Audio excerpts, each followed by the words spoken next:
नमस्कार दोस्तों। आज के इस दिलचस्प विश्लेषण में आप सभी का स्वागत है।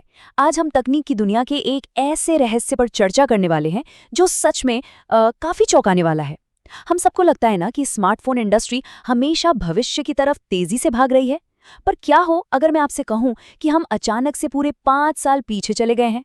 जी हाँ, एक तरफ जहां इनोवेशन अपने चरम पर है, वहीं दूसरी तरफ हमारे स्मार्टफोन्स में एक बहुत बड़ा डाउनग्रेड भी हुआ है। तो चलिए देखते हैं कि आखिर ये स्मार्टफोन पैराडॉक्स है क्या। अच्छा, तो चलिए इसमें थोड़ा डीप डाइव करते हैं और इस पूरे विरोधाभास को समझते हैं। देखिए, फोन में अपग्रेड्स तो हमेशा होते हैं, है ना। कैमरे के मेगापिक्सल का अपग्रेड अब सीधे दोहरे शतक यानी 200 मेगापिक्सल तक पहुंच गया है। स्टोरेज 1 TB हो गई है और डिस्प्ले 144 हर्ट्ज तक पहुंच गया है। सब कुछ एकदम फ्यूचरिस्टिक लग रहा है। लेकिन फिर एक ऐसा डाउनग्रेड सामने आता है जो बिल्कुल वैसा ही है जैसे किसी फॉर्मूला 1 रेसिंग कार में ट्रैक्टर का इंजन लगा दिया गया हो, और वो है फोन की मेमोरी। इतनी उन्नत तकनीक वाले स्मार्टफोन्स में अचानक से बहुत ही पुरानी यानी सिर्फ 4 GB रैम देखने को मिल रही है।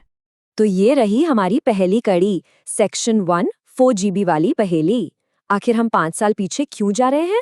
इसे एक बिल्कुल रियल लाइफ एग्जाम्पल से समझते हैं।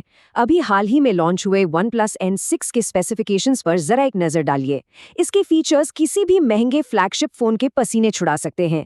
8000 mAh की विशाल बैटरी, 45 वॉट्स की super VOOC fast charging, 120 hertz का रिफ्रेश रेट, 50 मेगापिक्सल का कैमरा और IP65 रेटिंग। मतलब हर एंगल से ये एक दमदार डिवाइस है। लेकिन जैसे ही आप इसकी रैम पर नजर डालते हैं, सारा एक्साइटमेंट वहीं ठंडा पड़ जाता है। इस आधुनिक फोन में दी गई है केवल और केवल 4 GB रैम। यार, ये तो वही बात हो गई ना जो आज से 5 साल पहले के स्मार्टफोन्स में हुआ करती थी। और सबसे बड़ी विडंबना यानी आयरनी तो अब देखिए, भले ही रैम का साइज 5 साल पुराना हो गया है, लेकिन इन डिवाइसेस की कीमत कम नहीं हुई है, बल्कि ये दोगुनी हो गई है। ऐसे 4 GB रैम वाले फोन के लिए आज हमें 20,000 रुपए से भी अधिक चुकाने पड़ रहे हैं। एक तरफ तो हार्डवेयर में सीधे सीधे कटौती हो रही है और दूसरी तरफ हमारी जेब पर बोझ बढ़ता ही जा रहा है। अब ऐसे में दिमाग में एक बहुत ही स्वाभाविक सा सवाल आता है, क्या इन स्मार्टफोन कंपनियों ने अपने पैसे बचाने के लिए या बाजार को धोखा देने के लिए जानबूझकर फोन में रैम कम कर दी है? ये डाउट आना बिल्कुल लाजमी है। लेकिन दोस्तों, सच्चाई इससे कहीं ज्यादा कॉम्प्लेक्स है और आपको जानकर शायद थोड़ी हैरानी हो कि इस डाउनग्रेड में कंपनियों का कोई सीधा सीधा हाथ नहीं है। तो चलिए बढ़ते हैं अगले हिस्से की तरफ। सेक्शन 2, असली गुनहगार कौन? इस बड़े रहस्य से पर्दा उठाने का समय आ गया है। हमें लग सकता है कि शायद फैक्ट्री में हार्डवेयर या रैम का उत्पादन ही कम हो गया होगा, पर ऐसा बिल्कुल नहीं है। प्रोडक्शन में कोई कमी नहीं आई है। असल में इस पूरे बाजार के समीकरण को किसी और ने नहीं, बल्कि खुद आर्टिफिशियल इंटेलिजेंस यानी AI ने बिगाड़ कर रख दिया है। सोचिए, जब स्मार्टफोन में AI की एंट्री हुई थी तो हम सबको लगा था कि ये सबसे बड़ा अपग्रेड होगा, लेकिन इसी AI ने पूरी इंडस्ट्री को एक बहुत बड़ी आर्थिक उलझन में फंसा दिया है।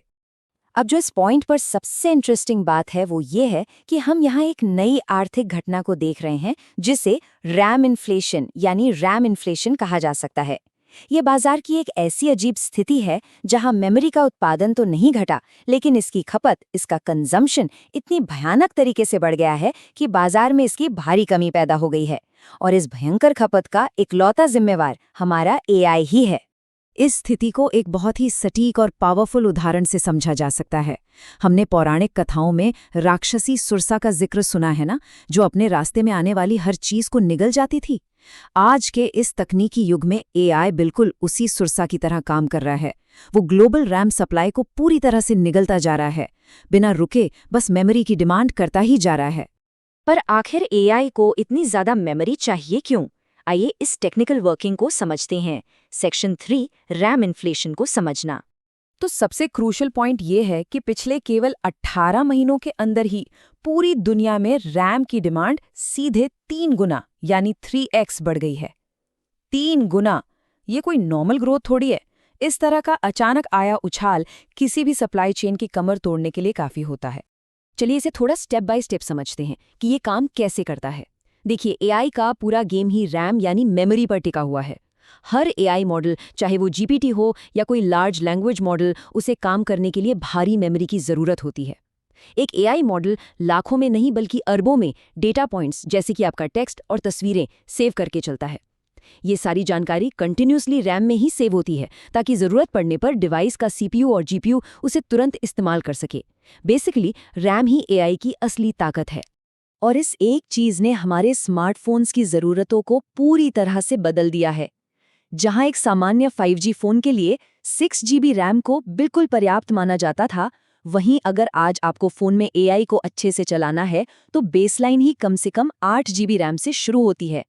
अब आप खुद ही सोचिए, जब एआई के लिए ही मिनिमम 8 GB चाहिए, तब आज के समय में इतने एडवांस्ड फीचर्स के साथ 4 GB रैम वाले फ़ोन का रिलीज़ होना कितना ज़्यादा फ्रस्ट्रेटिंग लगता है। चलिए अब देखते हैं कि इसका असर कहाँ कहाँ पड़ रहा है।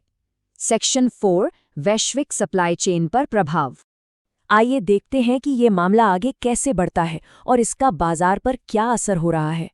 आज रैम की इतनी भयानक डिमांड है कि सैमसंग और WD यानी वेस्टर्न डिजिटल जैसी कंपनियों के पास अगले पूरे 2 साल के ऑर्डर्स एडवांस में बुक हो चुके हैं।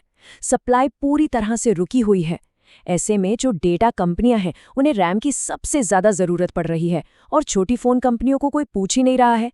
नतीजा, कीमतें आसमान छू रही हैं। एप्पल ने हाल ही में आईपैड और मैक के दाम सीधे 1 लाख रुपए तक बढ़ा दिए हैं और पूरी उम्मीद है कि जल्द ही नए आईफोन की कीमतों में भी भारी बढ़ोतरी देखी जाएगी।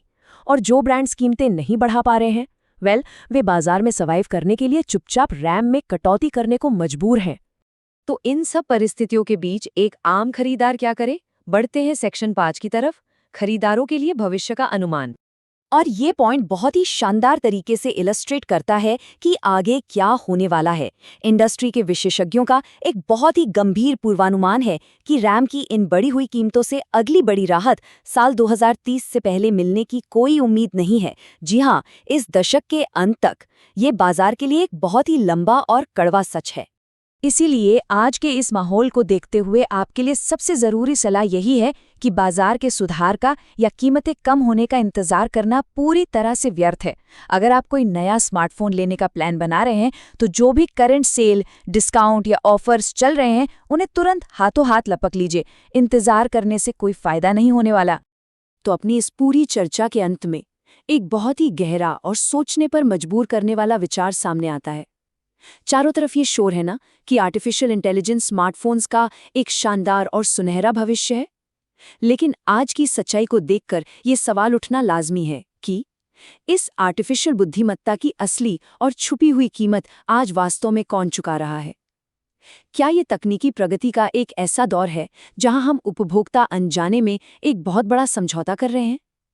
ये एक ऐसा सवाल है जो निश्चित रूप से इस टेक इकोनॉमी के बारे में और अधिक जानने की उत्सुकता पैदा करता है।